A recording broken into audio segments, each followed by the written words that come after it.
Hi, happy holidays to you guys.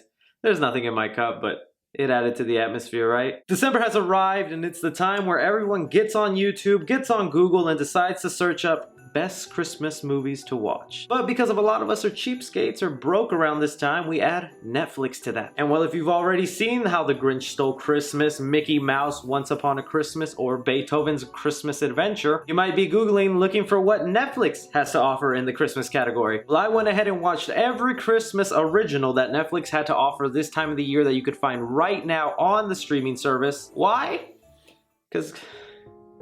Honestly, because I hate myself, I guess. That was pretty hard. But strap in, cuddle along, and follow me on this journey while I tell you exactly what Netflix thinks you want to watch this holiday season. Now, why did Netflix do this? Well, it's no secret. Around Christmas time, everyone wants to watch a holiday movie. I mean, if you even get on iTunes when December 1st hits, you'll see that they're offering you Christmas movies to the buttload. And well, if you make a good Christmas movie, you're bound to make boatloads of money every year around the holiday. Just think of all the royalties Jim Carrey still gets from wearing that green furry suit. God, why is he a weird artist now? Let's go ahead and start with their first official Christmas movie that they announced, their Netflix original, El Camino Christmas. Christmas Eve has turned into a nightmare for a group of people being held hostage in the liquor mart behind me. Get that away! No! I ain't putting it down! I mean, you have to admit right off the bat, from looking at this, they went all out with their casting. They got Dax Shepard, Kurtwood Smith, Vincent D'Onofrio, Jessica Alba, and hey, Buzz Lightyear himself, Tim Allen, and star of Christmas with the Cranks. Really, watch that movie, I love it. And well, the story basically revolves around Luke Grimes' character. Now, he plays Eric Roth, and he's a guy traveling to a small town in search of his father. Really, this movie just feels so odd from the beginning. Now, if you didn't watch the trailer and just went straight in, you'd have no idea what's going on here. You have Vincent D'Onofrio's character playing a drunk cop who just goes along singing to people. You have Dax Shepard, who plays both a hotel manager and a deputy sheriff. The young mother with her autistic son, just because we have to have someone the millennials can relate to. The owner of the store, who happens to be Hispanic, leading him to say all the Hispanic things you expect. And you have a shirtless Tim Allen, which is nice because you get to see what his body progressed to from Christmas with the Cranks. Again, watch that movie. And of course, Eric, who is just caught in the middle of this, accidentally putting them in a hostage situation, leading to the cops being right outside and misunderstanding the whole situation. There's literally a scene where the cops are doing nothing but shooting at each other. Stand down. Man down? No. Stand down. Stand down. And just a reminder of why we put cameras on our police officers.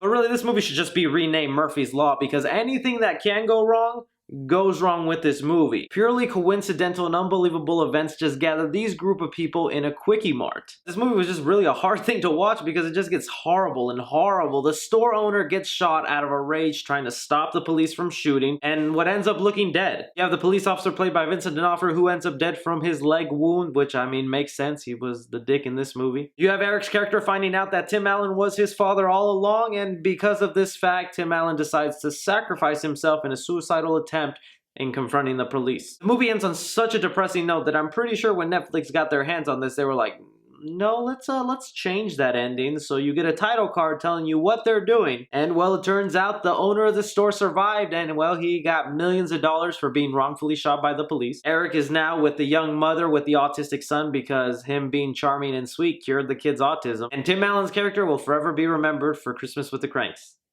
At least to me. So obviously from this wonderful start, you knew Netflix was just gonna churn out another great movie the following year. And you would be correct, because they came out with A Christmas Inheritance. You are an ambassador for this company. And once you are CEO, you will be the face of this company. You've made up your mind? I thought that I had. The thing that I think you need to learn a little something about is the spirit of the company. I need you to deliver the Christmas letters to Uncle Zeke. See where it all began. You want me to go to Snow Falls? Christmas Inheritance is that kind of movie that you realize the plot really has nothing to do with Christmas, but if they add a theme to it, you have a reason for watching it this time of year. And that's the nicest thing I have to say about this movie so far. So the movie begins with this daughter of a CEO who owns a toy company. The father is thinking about stepping down from his position as CEO, and he wants to give his company to his daughter. However, his daughter is a little crazy because she's willing to do gymnastics dares for thousands of dollars for charity. Excuse me, Mr. Pittman, where is your fiancé?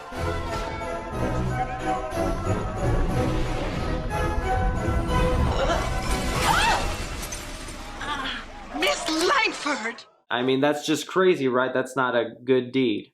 Yet she gets blamed for it and is marked a Paris Hilton of charity events. And the father has a brilliant idea that if he sends her off on his weird Christmas tradition... Now let me go ahead and put my cup down for this. This is the whole part of the movie that makes absolutely no sense. Basically, he has a tradition. He started the company with a partner named Zeke. And well, when they started the company, Zeke didn't want to move from his location, but the father did. So they went their separate ways, still creating a wonderful company that ended up making millions and millions of dollars. So as a tradition, they went ahead and each year send each other letters to update them on their life and the company progress, because we gotta have some sort of reason to have a rich girl go to a poor town just to learn a lesson. And when arriving to this town, we go ahead and bump into the love interest of this movie. And this is your basic standard right here for a Christmas movie. As soon as you get to a new area, you meet the love of your life. So step outside sometime, guys. It'll work out for you guys. And oh my god, he looks so familiar. Yeah, that's a wannabe Jim from The Office. He played one of the interns. You're welcome. Yeah, I saved your trip to IMDb. And well, he's a lot more creepy in this movie. I'll tell you that. And I mean, the rest of the plot is self-explanatory. I mean, she gets stuck in this small town. She's looking for Zeke. Can't find Zeke, but she does find love from a guy who thinks it's appropriate to kiss a woman after she tells her that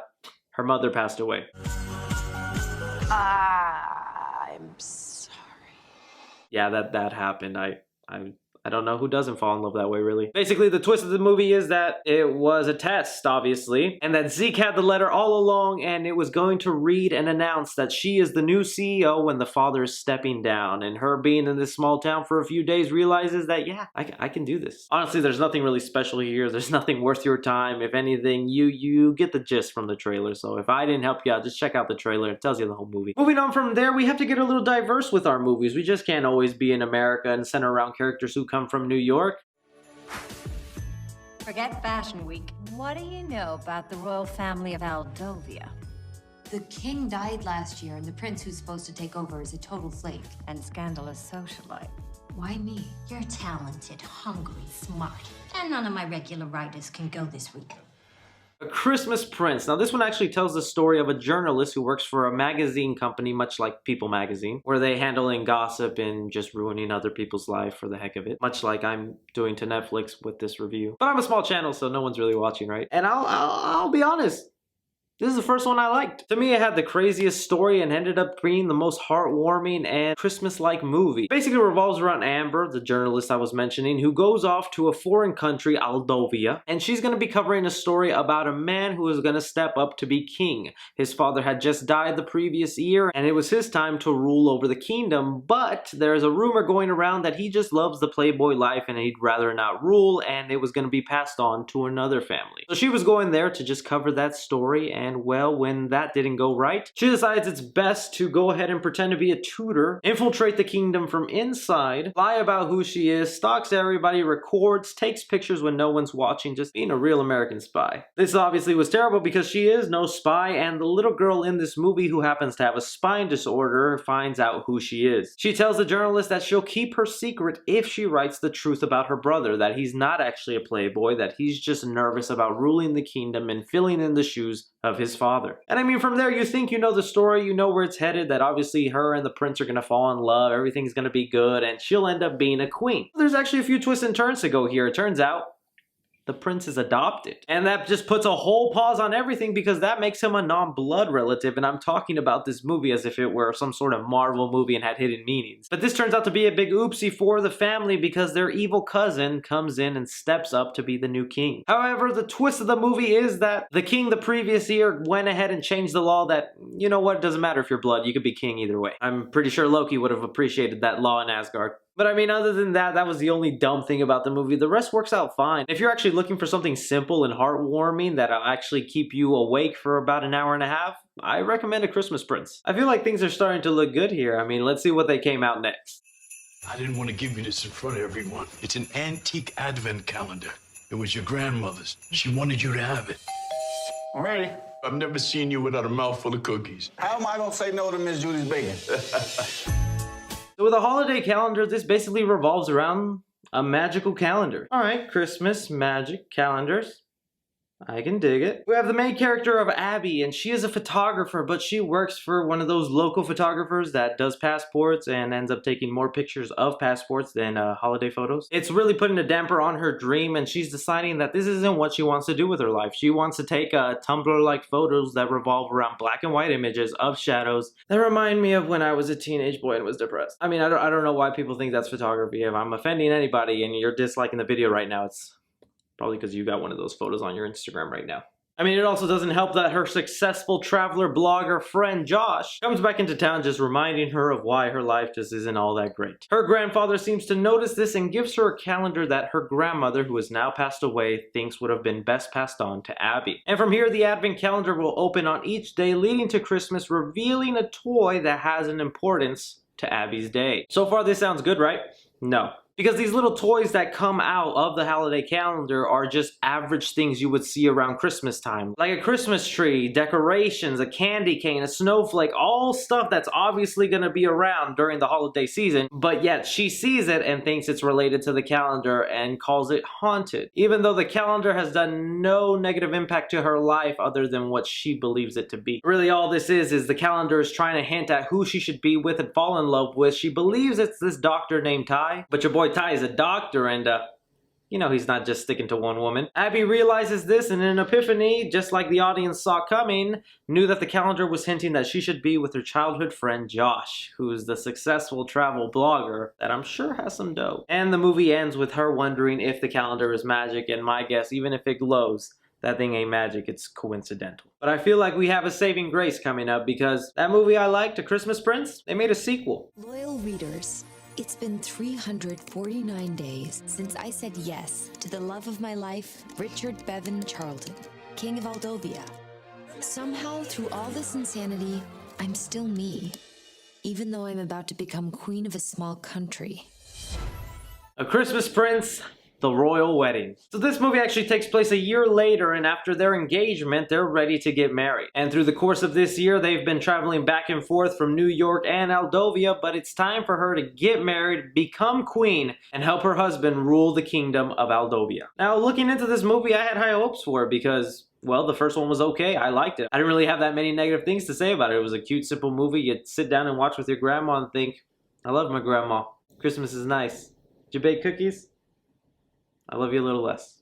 And well, first thing you'll notice, they replaced the father. I don't know why they did that, because I mean, the last father in the movie was great. I mean, he was actually caring. He was a real father. He gave actual advice. And this new actor, this new father, they reduce him to a bumbling idiot. It says all the kind of New York phrases. He looks different in person. I thought he had a goatee. He shaved it for the wedding. Oh, wait. Good grip. Has never heard of what royalty is and does not know how to act around them. He's the type of guy that would go, hey, fist bump me, dab, how you doing, queen? 2018 is not over, I can still dab. But really, the basic plot of this one involves that she's gonna have to give up some of her life to be this queen. I mean, she's really invested into this blogging life where she is continuing her journalism life. But the PR reps of this kingdom think that it's a bad idea for her to go on blog about their lives and just puts out the wrong image. I mean, not just that, but you also have the most interesting story about Aldovia losing money in its finances and embezzlement scheme that, like I said, just really scream Christmas. I mean, it's not a horrible movie compared to the rest. It's just a step down from what the original was. A Christmas Prince, I treat it like a classic. Like Christmas with the Cranks. You guys seen that? Everything is resolved as you think it would be. She gets to keep her life as being a blogger and a queen. The prince realizes how to rule a kingdom and the people that are actually hurting it. You have a cute little love story with a girl and a little boy. All around, just another simple Christmas movie that I guess is an okay add-on to the first. But things are about to get just twice as nice because we have the Princess Switch. Merry Christmas and come back soon. Hey, boss. You know the Christmas baking contest you're always talking about? Uh-huh. Ta-da! The royal family of Belgravia invites you to compete in our Christmas baking competition. Can you believe it? Netflix just really likes the tone of royalty, Christmas, and foreign countries Because, I mean, that's what I think about with Christmas, right? And in this movie, we have Vanessa Hudgens, one who is a baker in the city of Chicago, and really the only thing wrong in her life is who does she fall in love with? Not really that she has a successful business in one of the cities that's known for its crime and murder. But her friends realize she needs some time away because she's known to be uptight, kind of ruly, and sticks to a schedule, and well, they enter her into a contest and she ends up winning. On the other side of though, we have Vanessa Hudgens too, who is royalty and set to be married to be the queen of this land. Only problem is she just doesn't like the arranged marriage that is going on with this prince and just really wants to get out of it, leading to when she bumps into Vanessa Hudgens 1, realizing they look so similar, and God, I just want to be in the room with both of them. So the plan here is to have a sort of Parent Trap / Freaky Friday thing going on where they'll switch places so Princess Vanessa Hudgens can know what it's like to live a normal, simple life, and Vanessa Hudgens 1 can know what it's like to be royalty. That's not really what she's doing it for. She's doing it in return for a scholarship for a friend of hers who has a daughter that wants to go to this dance academy. But from here, we actually get a bit of a twist. All along, you thought that Vanessa Hudgens 1 was going to get along with her lifelong friend and that Queen Vanessa Hudgens would go on to be with the prince. But no, the twist here is that they actually get to keep each other's lives. Vanessa Hudgens 1 ends up being part of the kingdom and ruling with this prince, ending up marrying him, and Queen Vanessa Hudgens decides, I want to go ahead and live my normal life and be with this peasant back in Chicago. I mean, this is actually a pretty interesting twist, because if you watch any body switch movie, the theme that you learn is that you appreciate the life you have because the grass is not always greener on the other side. So with that, you go back to your life and you appreciate it, knowing what you went through. But no, in this movie, it teaches you that, yeah, sometimes you're right. Your life sucks and the grass is sometimes greener. But that's not even the worst part. The worst part is that there's this creepy man throughout the entire movie that's giving these Vanessa Hudgens some advice on what they should do with their lives. There's one in Chicago, there's one in this foreign town, and throughout the whole movie you're like, bet you this guy's gonna be Santa Claus, or maybe he's Jesus Christ. No, he was just a creepy old man who followed a woman from Chicago to another country, and Christmas, so it's supposed to not be creepy. And last on our list, we have the one I was most looking forward to, the whole reason I even thought about making this video, A Christmas Chronicle. He sees you when you're sleeping. He knows when you're awake. He knows if you've been bad or good. Stop. Kids aren't stupid. They know how it works. Netflix is trying to step it back up because they have Kurt Russell playing Santa Claus on a night with children trying to save Christmas. Like, that's as basic as you can get while still being pretty damn awesome. I mean, even the trailer alone, you have Kurt Russell Santa Claus playing the guitar in jail. This is Christmas. This is the one I want to be a part of. And with the Christmas Chronicle, we open up with a Pixar-style opening, just heartwarming videos of Christmas throughout the years, only to end with the father not being there for the most recent Christmas. But this leads the family to be sort of split. The mother is now working really hard as a single mother. The brother, now older and upset with the loss of his father, is just rebelling and doing bad things like stealing a car. And the girl of the family is left with a camera set to capture Santa, kidnap him, torture him, and get her to grant her Christmas wish. I think she's the one that needs the therapy the most in this family. And that's basically the premise of the movie. You have this girl trying to discover if Santa is real, and if he is, can he grant the wish of bringing the family together, hell, resurrecting dad from the grave? It's actually just no. Okay, it's pretty interesting because it tries to add some lore to Santa. I always like when movies do that. They add their own little reason of why Santa can do this, his magic, his gadgets. But it adds some creepy murderous elves that was about to chop off this kid's nuts. I guess he's Elf the Nutcracker. And this whole movie, it's them about trying to get Santa to finish his rounds, because if not, Santa is the reason we have world wars. I am not joking. This movie literally says that World War I, World War II, Cold War, any war basically happened because Santa did not deliver presents that year, and the world just got a little angsty. And so that's the stakes of this movie. It's you deliver Christmas or Kim Jong-un is coming. But after everything you go through in this movie, with Santa being in jail, singing the blues, helping criminals get some good Christmas gifts, deceiving the cops, bringing a family together, you realize Santa was in control the whole time, and he just did this to make the brother a believer. I don't know why you think that's a twist. I don't know why you think that's clever, that every moment you had us in suspense was pretty worthless and you knew every time what you were doing, Kurt Russell Santa Claus. I guess it's clever in that aspect. Shyamalan would be proud, but me, I think it's a legit. But I did my job here and I told you of every Netflix original that was a Christmas movie. If you guys have a favorite one out of this bunch, please let me know. Obviously, I'm exaggerating. These movies aren't that bad. I've just gone ahead and picked at it just a little bit, but I mean, they're not great either. Like I said, the one I actually ended up liking the most is A Christmas Prince, and that's not my kind of movie at all, but it's the most well-told one. It's the one with the most production value and a story that isn't just completely gag-worthy. Be sure to like and subscribe. Follow me on Twitter at 3C Film Review. But as always, I'm Chris. Take care.